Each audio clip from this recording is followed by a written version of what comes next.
environment collectively is important to me.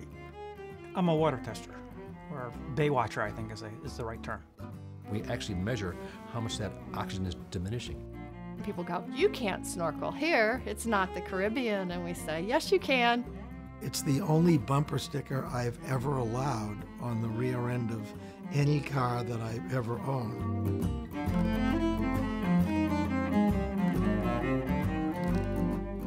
I started volunteering for the Coalition for the Baywatchers because I'm was the president of our local community organization, the Sipawicit Association. I'm a scientist, and so I understand quite well the problems that are facing the Bay.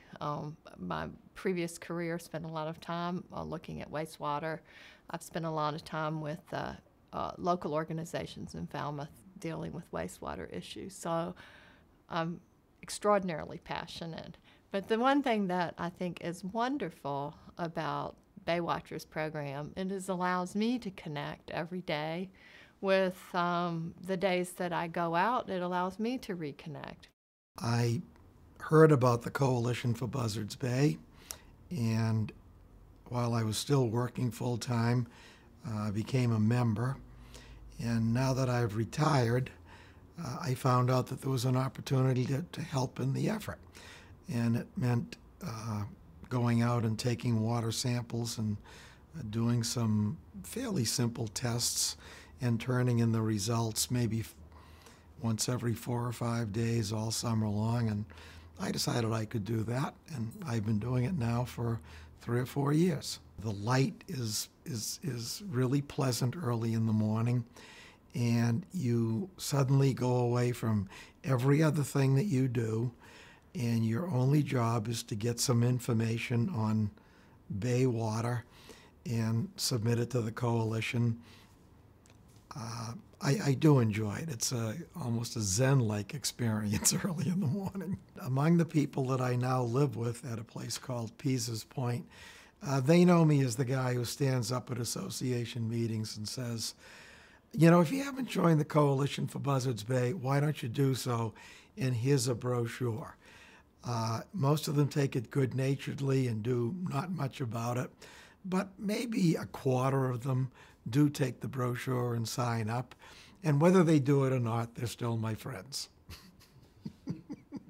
The Coalition's a really important organization, so it's nice to be in touch with them and, you know, to help them a little bit with what they do, because what they do is really important. And the fact that this is a 19-year data set and serves as a model for so many other monitoring programs in bay and estuary-focused groups, it's nice to be a part of that. You know, you're part of a groundbreaking community. I'm proud that I'm part of something that's well-established, well-respected, well-run, and is really, really useful. The coalition came down to the Buzzards Bay Anglers Club, of which I am a member, and did a presentation there, and they said they were looking for recruits to do water sampling, and I says, well, you know, at my age, there aren't a whole lot of things I can do to contribute, but this is one I can do, so let's do it. My station is in Paden Arm Harbor, behind the breakwater in the outer harbor, and I take my dinghy out from where it's moored up at the yacht club and go out. It's about a 10-minute ride on a slow dinghy engine and tie up to my mooring and do my testing there. The bay is suffering, we know that. As the population has grown, the amount of crud that flows into the water has been growing every year. Nitrogen is choking the water and robbing the bay of oxygen and the plants of oxygen and the marine life of oxygen.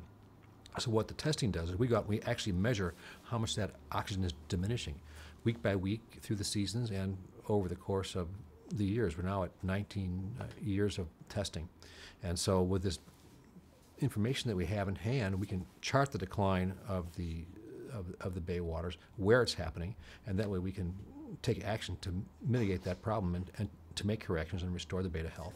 Over the 20 or 30 years, I don't know how long it's been going, I have seen a tremendous enthusiasm and change. I find that true in the DNRT, and I find it here. Everybody's working together. First of all, I see the bumper sticker "Save Buzzards Bay," you know, on lots of cars all over the area, and I've lived off and on the Cape for many years. And I have a friend of mine who used to do it. Now, she never really told me about it, but we used to play tennis. And every so often she'd say, well, I can't do it because I'm doing water testing. And I wasn't really sure what that meant. And finally, the two things kind of came together. And I don't know how I actually signed up, but somehow the opportunity actually came in, probably something in the mail, where I could actually be a volunteer. And I said, yeah, I'd love to do that. That would be great. I'm down here, I'm retired, and I care about, the environment, and I certainly care about the environment where I live. Without the numbers, without the facts and figures that all the volunteers gather, there's no way to know whether the bay is getting better or worse. So that's very important. And when you have those numbers, then you can start going towards or talking to the people, the EPA and those kind of folks, and say, listen, this is what's going on, and start getting some attention.